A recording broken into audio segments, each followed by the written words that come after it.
What a wonderful day, Afro Tug Nation. It's your boy. Woo! The excitement is real. When you get the info, it makes your blood and juices flow. But you know what we do? I start with me, you, and the crew. Now pull up, boom. The number you have dialed is not available at present. Please leave your message after the beep. Yeah, trendsetter, whoa, league of my own, it don't get better. No, read what I wrote, I'm a bestseller. Yeah, reach for my goals, hit it dead center, hit it dead center. Bullseye, hit it the most, there's no misses. Something like fish in a barrel, it's no different. Blindfold on me, I still got the most vision. Trendsetter told them before, but they don't listen. Afro Tug Nation, it's your boy T3 Geek Town. Let's get down for the clown, but before we do that, let's pay these bills. Like, subscribe, share, comment.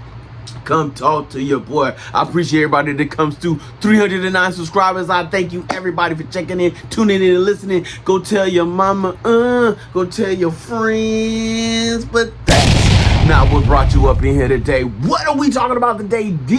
Daredevil deep cut. Where is this going and where are we moving with the Marvel Universe? And man, do I got some things for you today. So I'm sitting back chilling, kicking it in the hood, doing my things and up to no good. And then all of a sudden, I come across some things. So if you look at the crates that are in Daredevil, when the episode starts, let's go back. Daredevil starts. It begins, he's in the ship, he's fighting off the people, he's having his Captain America Winter Soldier moment where he's on the ship whooping everybody on the container ship. But when he finds the guns, there is an insignia on one of the cases of the guns. This insignia is Val's insignia. And you're like, who the heck is Val? Val, let's take it back. If you watch the new Avengers movie, is the woman who's in charge and the leader of the new Avengers. You still don't know who she is? Let's take it back. Well, she was part of the CIA. She showed up in Black Panther 2. You know what I'm saying? Wakanda Forever. She is the ex-wife of the secret agent that works with what they call the colonizer. Oh, that's her words, not mine. And so she is with that guy, and she is a part of the government group. Oh, what? You still don't know who that is? Let's take it back. She showed up in the Black Widow series as the extra ending of the lady who recruited Black Widow's sister to join a group of people who she was trying to recruit as not just a group of assassins, but to reclaim the throne of the Avengers, since everything had happened with the whole everybody disappearing and folks dying and stuff like that. Wait, you don't know who that is? Let's run it back. Okay, she actually answers to a higher power. Do you remember Hydra? Hydra was introduced to us if you go back to the Agents of S.H.I.E.L.D.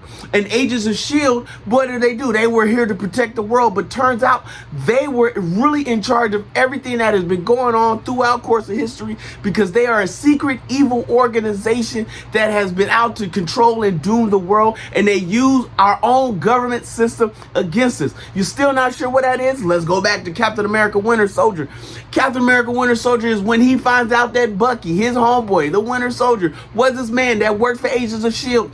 and was a part of the group that was out there trying to control everything in Destiny. You're still not sure what we're talking about? Let's run it back. Let's go back to Captain America, the first movie.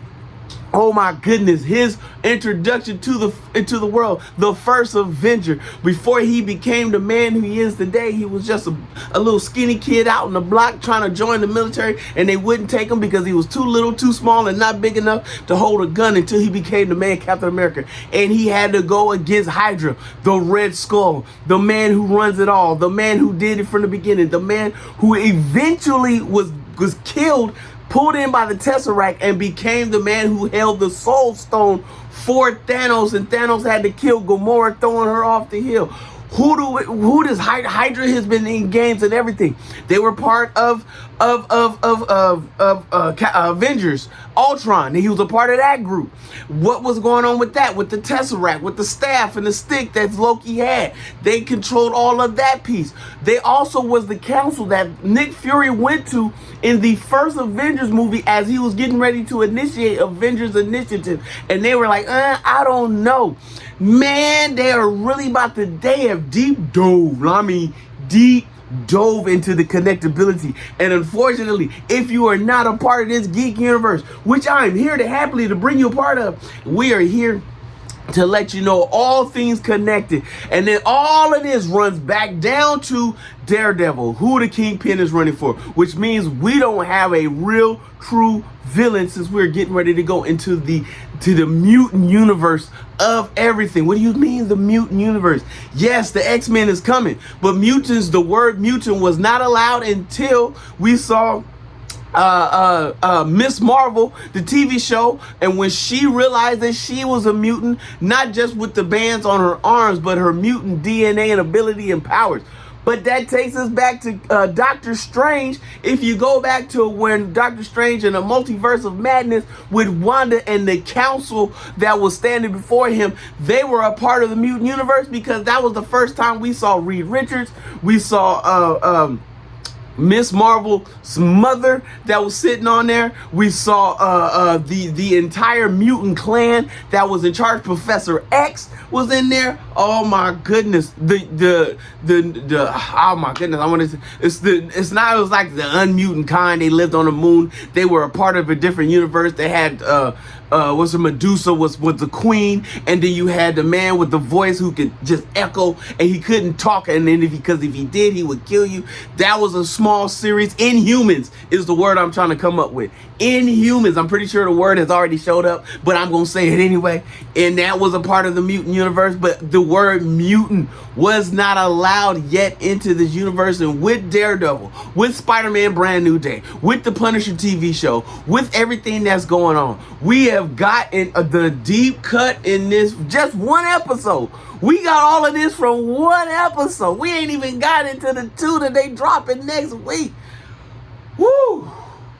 Man, it is hard being this good and this connected to the geek universe, but I have just taken you, and I'm pretty sure half of y'all are rubbing your head. If you don't know what I'm talking about, you are sitting back like, oh my God, I gotta go back and rewatch everything. Yeah, I'm trying to tell you, y'all ain't ready for what they trying to do, but you know what? I'm here to make you ready. That's what I'm here for. That's what T3 does.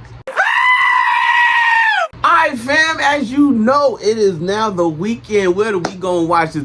They Are Going to Kill Us is the movie that I am going to go watch tonight. Glorified death and murder. That's what this is going to be all about. So we will do that movie review coming up. We know the new Harry Potter trailer has just dropped, and we're going to talk about how connected is this going to be to the old one, and how far off are they going to really go compared to the old one. So they're going in 2 different universes and the same universe at the same time. But you know, here we go. You know what it is when the song comes on. It's time for your man to get long and get gone. But if you see your man's in the streets, hit him with the beat. Hit him with a jingle jangle, baby. Jingle jangle. Like, subscribe, share. Let's go.